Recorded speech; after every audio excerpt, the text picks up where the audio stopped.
Olá, começou o Hashtag Educa, nossa conversa sobre educação aqui na NET, no canal 26, na Multirio e pelo Facebook. Seja muito bem-vindo ao Hashtag Educa de hoje. Hoje eu sempre falo para vocês, hoje eu estou entusiasmada com o programa, né? Eu estou feliz. Eu vou dizer para vocês, hoje eu estou eufórica. Né? Existe uma coisa em jornalismo que a gente fala assim, não pode tietar a fonte. Mas não teve como, porque um dos nossos entrevistados aqui marcou parte da minha vida com música. E música é uma coisa que toca a alma, diz de onde a gente vem, diz a nossa identidade. E o programa de hoje fala exatamente sobre identidade carioca. Hoje a gente está celebrando aqui no Hashtag Educa os 30 anos de funk. Por isso, vem para cá, seja muito bem-vindo a esse baile. Esse baile hoje foi feito para você. Eu estou feliz, já caiu meu brinco. Enfim, tô em casa porque eu realmente estou muito entusiasmada com o programa. Na conversa anterior aqui nos bastidores, eu já aprendi coisa beça, pontos de vistas diferentes. Então, vou dizer para você, o programa hoje está imperdível. Compartilhe, curta, marque os seus amigos. Você já sabe, você participa com a gente através das postagens no nosso Facebook, enviando seus comentários, tirando as suas dúvidas, contando a sua experiência. Ou se estiver acompanhando o hashtag aí pelo conforto de uma tela maior, que é a TV, manda para a gente pelo WhatsApp as suas questões. A gente quer te ouvir, participe, vem para cá. E olha só, 30 anos do ritmo que é inigualável. Uma coisa é certa, você pode amar, você pode odiar, mas indiferente, eu não conheço ninguém que fique. Não tem como ficar indiferente ao funk. Quando toca o pancadão, sabe, você pode ter todos os sentimentos do mundo, mas indiferente você não vai ficar. Ele é estudado por antropólogos, sociólogos e tantos outros, e o funk, na verdade, apesar de tudo isso, quebrou o tabu, preconceito, resistência de gravadoras e acadêmicos e de passinho em passinho colocou para dançar até o chão todas as classes sociais. O funk carioca celebra 30 anos e o Hashtag Educa traz para o baile Fernando Luiz Matos da Mata, o DJ Malboro. Seja muito bem-vindo, Malboro, ao Hashtag Educa, viu? Muito obrigada por ter vindo. Obrigado. E Fátima Sequeto, cientista social, mestre em Ciências Sociais e doutora em Saúde pela UERJ, pesquisadora e professora da Fiocruz. Seja muito bem-vinda ao Hashtag Educa também, Fátima. Obrigada. Eu sou saúde coletiva.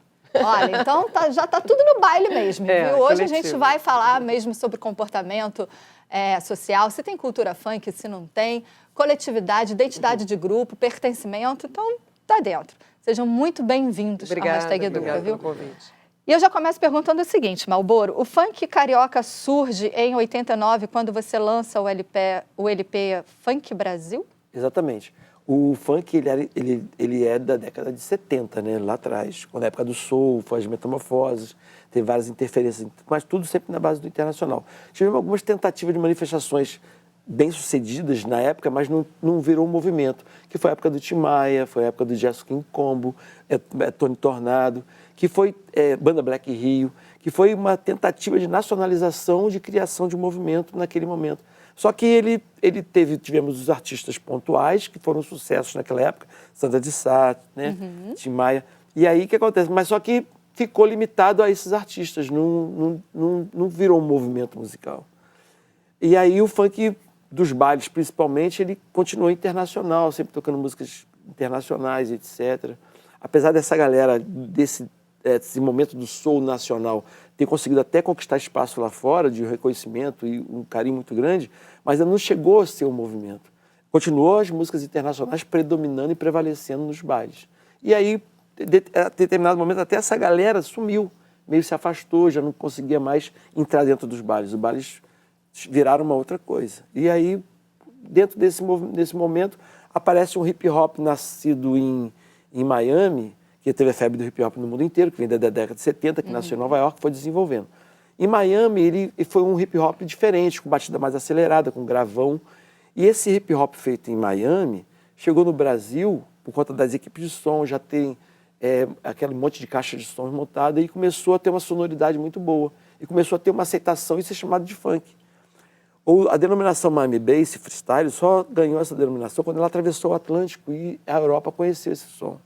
Mas até então o funk já consumia aquilo muito, porque de cada 500 discos lançados que eles fabricavam em Miami, 400 vinham para o Brasil, porque os DJs viajavam e E traziam olha discos que de se a fora. gente...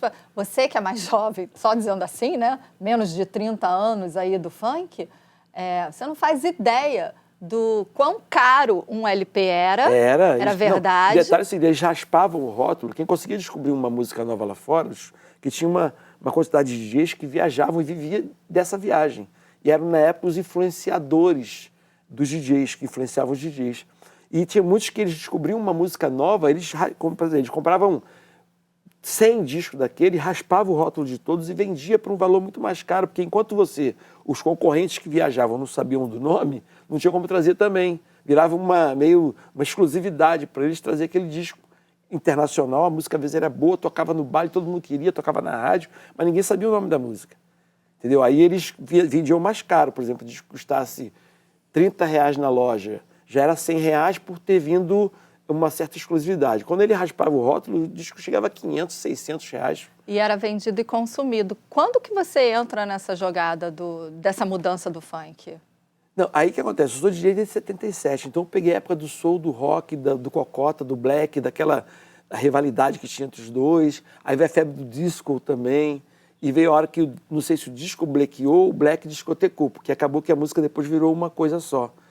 E aí, esse momento foi que nasceu os bailes funk, que juntou os bailes de rock que existiam e os bailes de soul. Mas antes disso, ainda existia o Big Boy com o baile da pesada, e Big Boy e a Demi Lemos, do baile da pesada, que era uma churrascaria, que começaram a fazer aos domingos, no final da noite, o baile da pesada, que acabou virando febre no Rio de Janeiro, em Botafogo, que trazia gente do subúrbio e trazia gente da Zona Sul. E aqui é que o pessoal da Zona Norte começou a fazer os seus bailes da pesada na sua localização, onde começou a nascer os bailes. Só que o Big Boy ele tocava rock e soul, misturado, não tinha diferença. Mas o pessoal do subúrbio começou, quem gostava de rock, fazer seu baile de rock. E quem gostava de soul, fazer seu baile de soul. E começou a nascer dois tipos de baile diferentes no subúrbio. E aí o que acontece?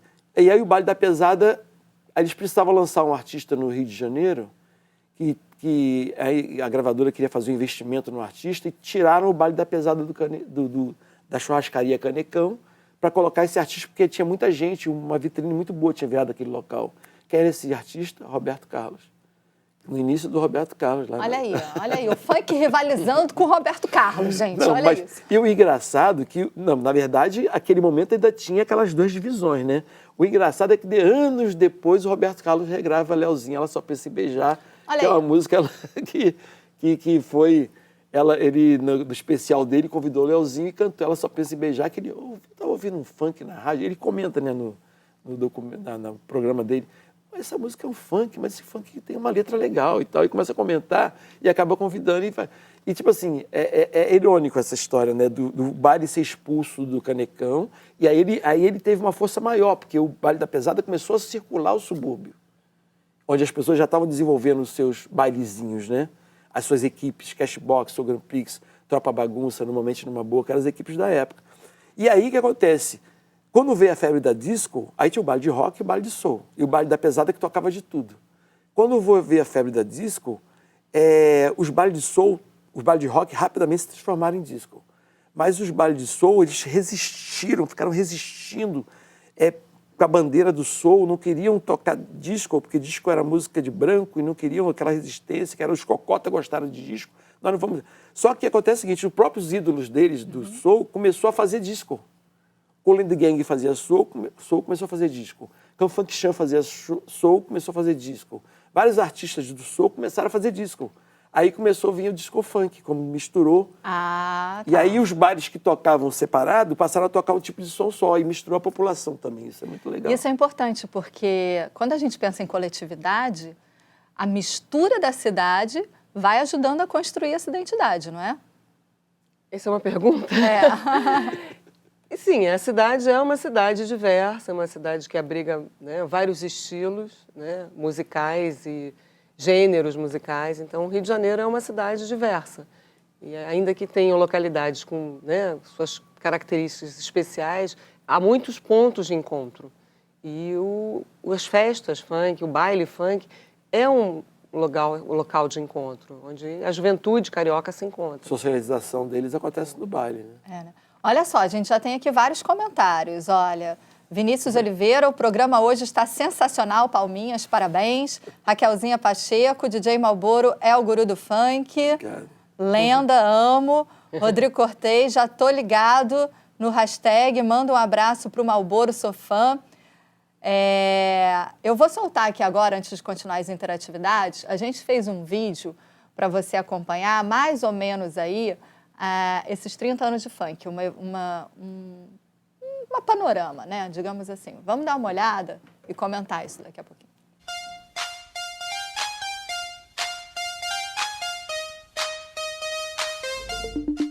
Numa loja na cidade eu fui comprar um fogão, mas me assustei com preço e fiquei sem solução. Pode ir comentando. Eu tô vendo o Malboro cantar. Copacabana Beach, Claudinho Bochecha. Esses dois, né?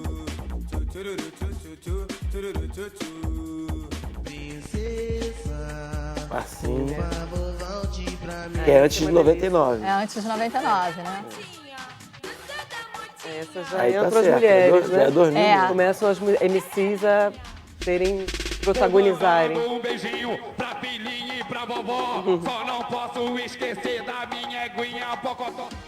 Se ela dança, eu danço. Aí, Leozinho, né? Leozinho, Se ela dança, eu danço. Já dancei muito. é a... Safão. Piruleipe tá chegando, faz gatinha Piruleipe. abusada. Piruleipe tá chegando, faz gatinha Quando eu lancei isso na rádio, eu falei, o cara é maluco. Ela não anda, ela desfila. Ela é top, capa de revista. É a mais. Ela arrasa no look, tira foto no espelho pra postar no Facebook. O tamborzão tá rolando e as minas tão descendo até o chão. Até o chão. Eu vou ficar, eu vou trair. Você merece mais do que me fez sofrer. Hoje eu tenho uma proposta. A gente se Ludmilla, né? e perde a linha a noite toda. Beijo no ombro, só quem fecha com o bote. Beijo no ombro, só quem tem disposição. Tá tranquilo, tá favorável. Tá tranquilo, tá favorável. Tá tranquilo, tá favorável. Só os vilão, vem. Ontem eu falei que te amava, mas hoje eu já te esqueci. Vocês estavam falando que o baile é o lugar da socialização. A Fátima chamou a atenção para a presença das mulheres cantando funk. Isso, né? isso foi um fenômeno, né, que foi acontecendo naturalmente, vamos dizer assim, também com muita pressão, né, das mulheres para ocuparem essa cena, né, que era um espaço basicamente masculino e as mulheres foram se aproximando e tem várias mulheres hoje que cantam funk. Uma primeira, né, me parece que eu acho que é icônica desse período é Tati Quebra Barraco, né, que começa, né, a cantar. MC Cacau veio antes. Cacau, dela. isso, MC Cacau veio antes. Ela cantava O Baile é Maneiro, é muito lindo. Depois, lá em Caxias, o Marcinho até que tinha feito a música para ela, eles namoravam na época. Aí depois ela veio fazer outras músicas, aí começou a vir uma leva de meninas cantando funk. A Tati tem um marco importante na questão do empoderamento feminino. Aquele momento, a Tati veio ali e houve um empoderamento, uma liberdade de se expressar das mulheres que sempre foi muito contida, foi muito reprimida. E a Tati vai lá e abre o verbo e diz que nós podemos, nós somos e nós queremos. Ela começa a falar dos seus desejos, né? E falar um pouco também, publicizar a sua sexualidade, falar do seu desejo em relação, né, ao parceiro. Né? Então, isso é uma coisa que naquele momento é o verdadeiro nova. empoderamento. Eu acho que até os limites mesmos, né, de invasão, de relacionamentos abusivos, como aquela veio daqui, você não anda mais. E tem aquela também, eu posso, eu trabalho, eu gasto meu dinheiro do jeito que eu quero. Tem esse discurso também no momento do funk. A Tati é autenticidade, né? Porque a Tati é uma representante da Cidade de Deus. Né? Cidade de Deus eu amo de paixão, porque Cidade de Deus, onde a gente encontra pessoas autênticas. Existe uma marra na Cidade de Deus que eu admiro muito, né? Que é a marra carioca, aquela marra. Que o carioca, ele é marrento, cara. Eu fico feliz. Eu fico tão feliz assim com essa marra carioca, porque é uma coisa de empoderamento mesmo do ser humano, de acreditar no que faz, acreditar no que é. Essa marra carioca, eu fico impressionado, assim, eu fico muito orgulhoso. E a Cidade de Deus é onde essa marra é mais exaltada. e dá para as mulheres na Cidade de Deus esse empoderamento. Exatamente por conta dessa coisa de eu sou, eu posso. É comigo mesmo, entendeu? Eles começam a tomar o microfone, né? É. A falar desse lugar, né? Falar de uma autonomia, como você descreveu, né? Uma autonomia, de um desejo, né? De poder também construir, de falar para um grupo que são as outras mulheres ou também seus companheiros e família, né?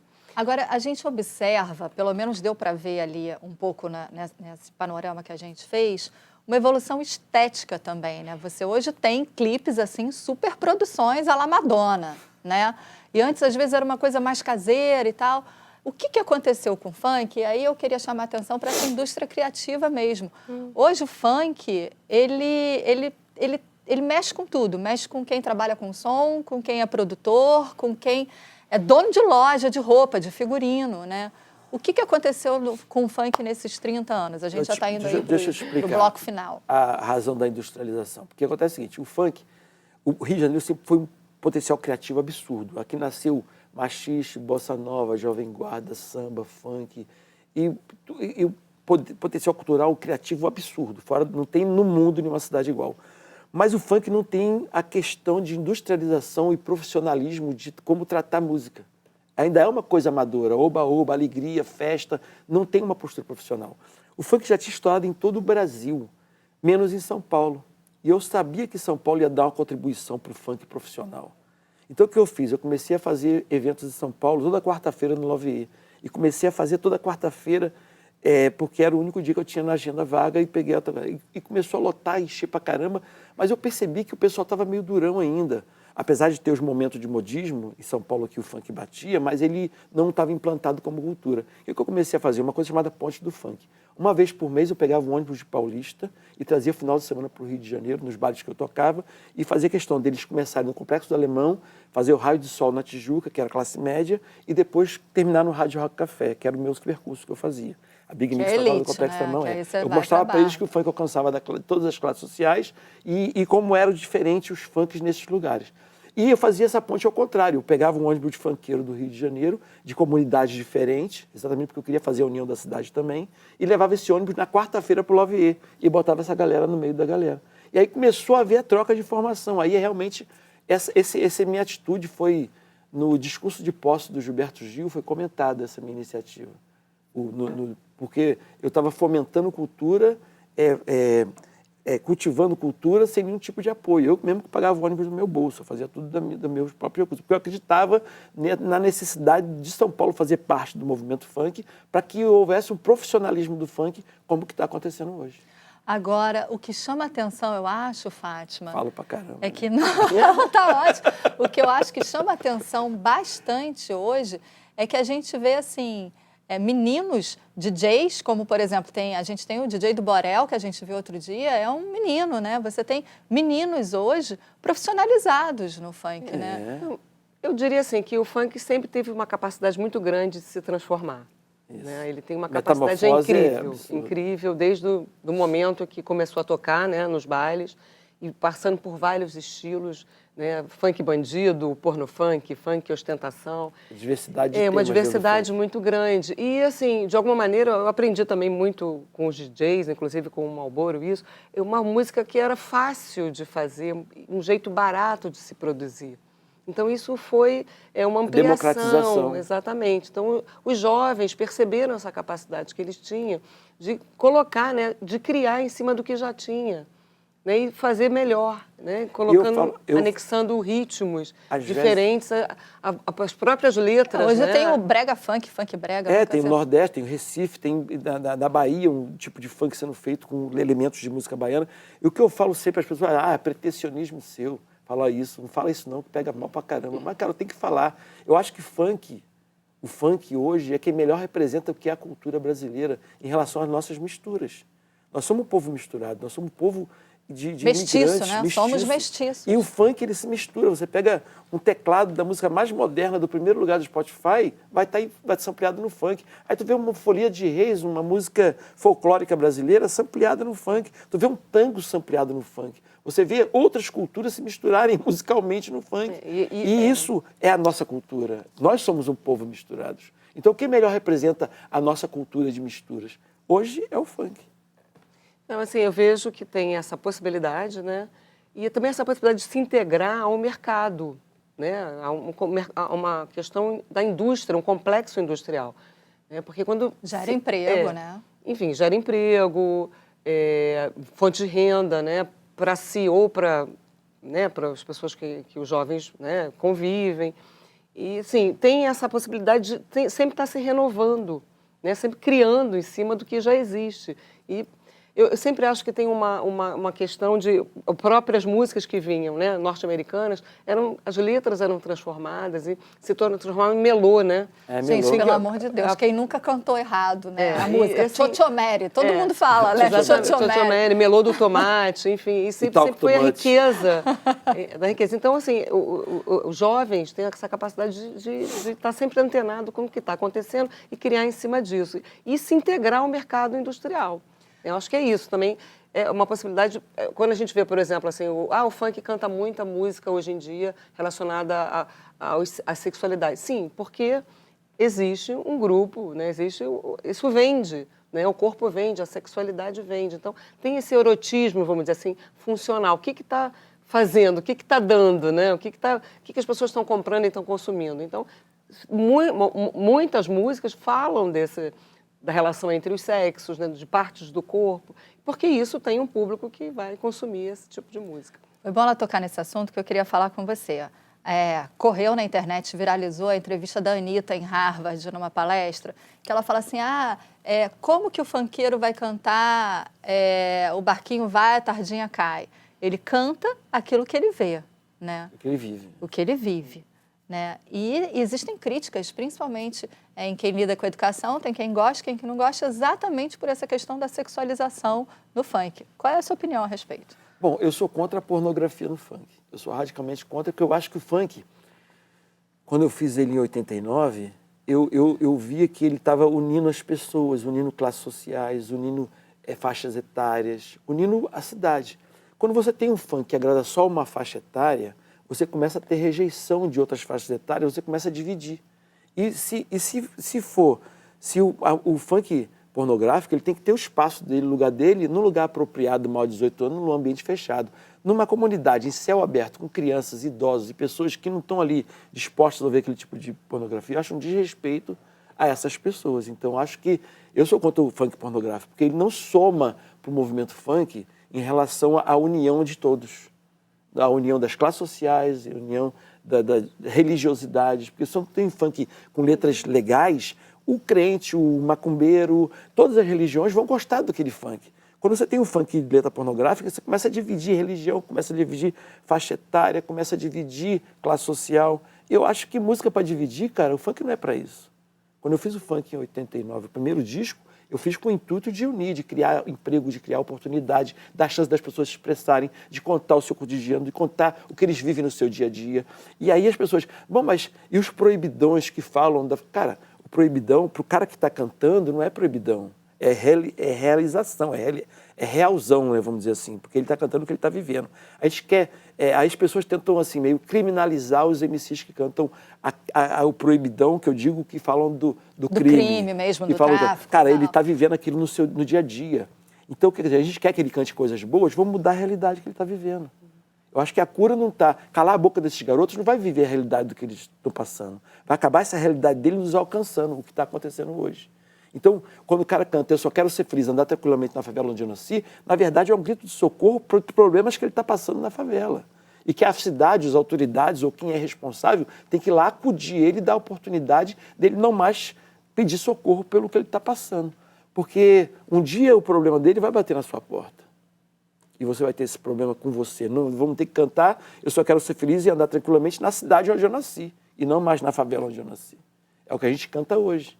Por quê? Porque a gente achou a música legal, foi bom pra caramba, mas o socorro, o grito de socorro embutido na letra, as pessoas muito não entenderam, né? Ficaram assim meio... E eu acho que tinha que ter um entendimento. Tinha as autoridades, os políticos, os profissionais da área tinham que ir lá, olha galera, vamos tomar conta aqui, ó. E tem outro proibidão aqui que fala do bandido, outro que fala do crime, outro que fala... Vamos tentar observar como é que essa galera está vivendo? Essa juventude está disposta a quê? Vamos lá tentar curar essa galera, mas não, foram prender os MCs para que eles não cantassem mais isso. Então a gente tem que, ao contrário, eles, na verdade, são menestréis dos nossos tempos, né? Eles estão cantando a realidade do que a população está reivindicando.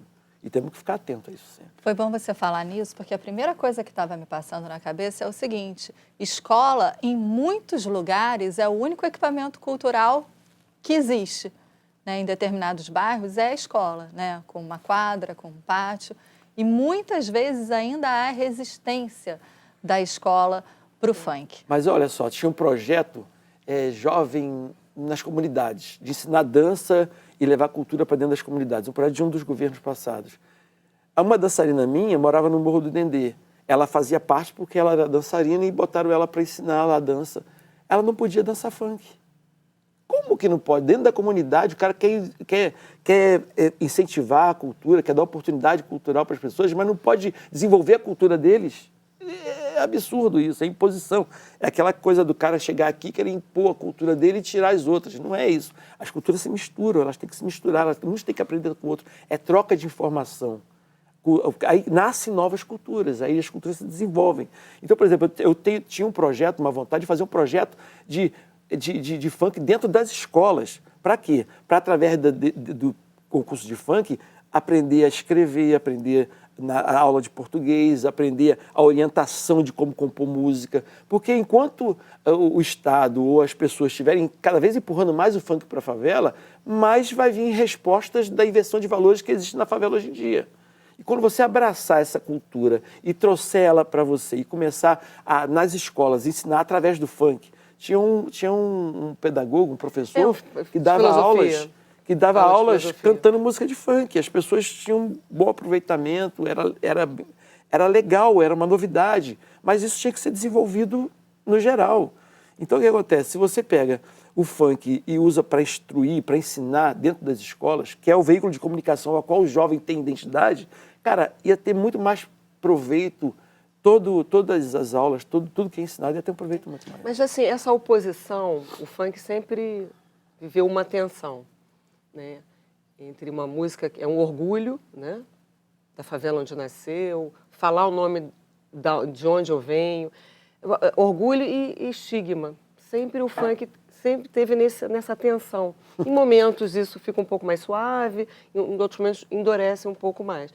Outra tensão, outra oposição que o funk vive é entre ser um patrimônio cultural, né, da periferia, de jovens da periferia, ou de ser dissolução moral, ou a própria desvalorização, né, cultural. Então, sempre vê essa tensão, né? Essa dicotomia. Não é música, não tem conteúdo, é pornográfico, é criminalizado, fala, né, de grupos, só fala de grupos armados. Então, é sempre uma tensão que eu acho que vai sempre caracterizar o funk. A gente já está indo para os 2 minutos finais, mas aí isso que você está falando, com o que você falou também, Malboro, eu acho que é importantíssimo, porque se a gente pensar em escola como local de conversa, de debate, de educação, eu posso ter uma aprendizagem corporal do meu corpo mesmo dançando funk. Eu posso ter uma aprendizagem da matemática, como você falou, da língua portuguesa e tal. O sujeito vai estudar geopolítica quando ele fala: eu quero ser feliz na favela onde eu nasci. Que favela é essa? Por que não tem um planejamento habitacional no país inteiro e em outros lugares do mundo também, para a classe operária, para a classe mais pobre? Por que você não tem? Eu acho que na verdade, é um prejuízo não tratar do funk dentro das escolas, né? Quando você está falando ali de valores. E se você pegar, por exemplo, nós somos uma população que diz não preconceituosa, né? As pessoas costumam dizer: nós não temos coisa da estigmatização que ela falou que o funk sofre. Porque o funk virou, em determinado momento, o representante do preto pobre favelado. Quando ele vira essa... E aí, se você tem preconceito contra essas pessoas, você é preconceituoso. Mas se você tem preconceito contra o funk, já não tem... Então, descarregou-se todos os preconceitos que se tinham contra o preto pobre favelado para o funkeiro. Porque ele era o representante dessas classes. Então, ele acabou ficando com o karma e com a carga de preconceito que as pessoas não poderiam se demonstrar contra essas pessoas, contra o funkeiro, porque contra o funkeiro não tinha problema ter preconceito. Olha, já me avisaram que no ponto a gente chegou já nos 30 minutos finais do programa. Muito obrigada a você que acompanhou o Hashtag Educa de hoje. Eu espero que você tenha curtido tanto quanto eu. Obrigada, Fátima, pela sua participação aqui no Hashtag Educa, viu? Obrigada, Malboro, também pela sua participação. Muito obrigado. E olha, vou te dar um valor grande, hein? Aquela câmera é tua ali. Quer convidar o Brasil, enfim, de uma maneira geral, para perder esse preconceito e celebrar esses 30 anos de funk? Eu acho que as pessoas têm que lavar os olhos do preconceito e começar a enxergar as pessoas como elas são. E aceitar as pessoas. Acho que antes de você amar uns aos outros, é respeitar uns aos outros. Porque se não você respeita as pessoas, você pode não gostar, mas o respeitar é importante pra caramba. Acho que tudo começa no respeito. Quando você respeita a escolha, respeita a opinião, respeita você começa, depois vem o amor. Aí você começa a escolher quem você vai amar e quem não vai. Mas o respeito a todos tem que ter. Você escolhe quem você quer amar, mas você tem que respeitar todo mundo com igualdade. Eu acho que o funk que se faz hoje, eu sou contra o funk pornográfico. Eu acho que ele não vai somar nada, ele só vai dividir. E eu trabalho e toco e produzo músicas com conteúdos legais, divertidos. O funk pode ter vários temas, ele pode ser irônico, brincalhão, pode até ser sensual. Pode até ter duplo sentido, mas não pornográfico, mas não explícito. Eu acho que o funk ele não pode se prender a tema, ele tem que ter a cara do que a população é. Se a população é diversa, o funk tem que ter temas diversos também. Então, eu acho que a primeira coisa é o respeito às pessoas, às escolhas dela, e tentar entender um pouquinho do que o funk está dizendo, porque ele está ali com muitas mensagens que serão muito importantes para a gente no futuro. Obrigada, Malboro. Obrigada a você, viu, pela participação e até o próximo hashtag. Tchau.